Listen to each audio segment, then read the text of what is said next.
In today's video, I'm going to teach you how to create a free course on Teachable.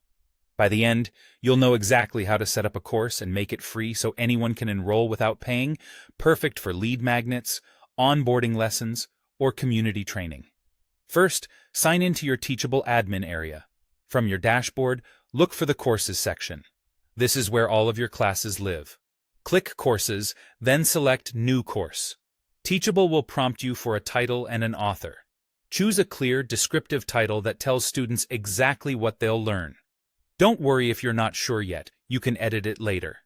For the author, enter the name you want displayed publicly with the course.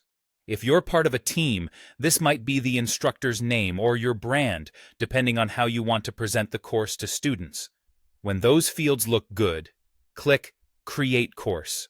This creates the basic shell of your course in Teachable. You'll be able to add lessons and materials later, but right now, we're focused on making the course free. Next, open the course you just created and head to the Pricing tab. You'll usually find it among the main tabs within your course settings. Pricing is where you define how students access your content. Click Add Pricing Plan. Teachable uses pricing plans to control enrollment options, and you can have more than one if you offer different models.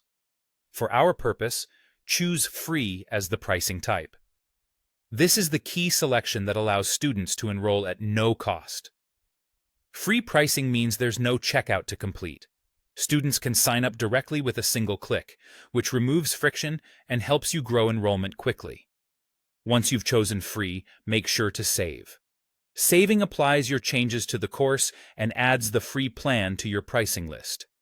It's a good habit to confirm you see the free label in your pricing plans so you know everything is set.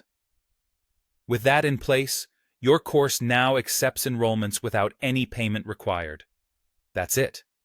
You've created your course and configured it to be free. Keep the title and author accurate so your course looks polished, and remember that you can refine those details as your content evolves. When you're ready, you can build out your lessons and resources, but the access setting is already taken care of. Thanks for watching, and enjoy sharing your free course with your audience.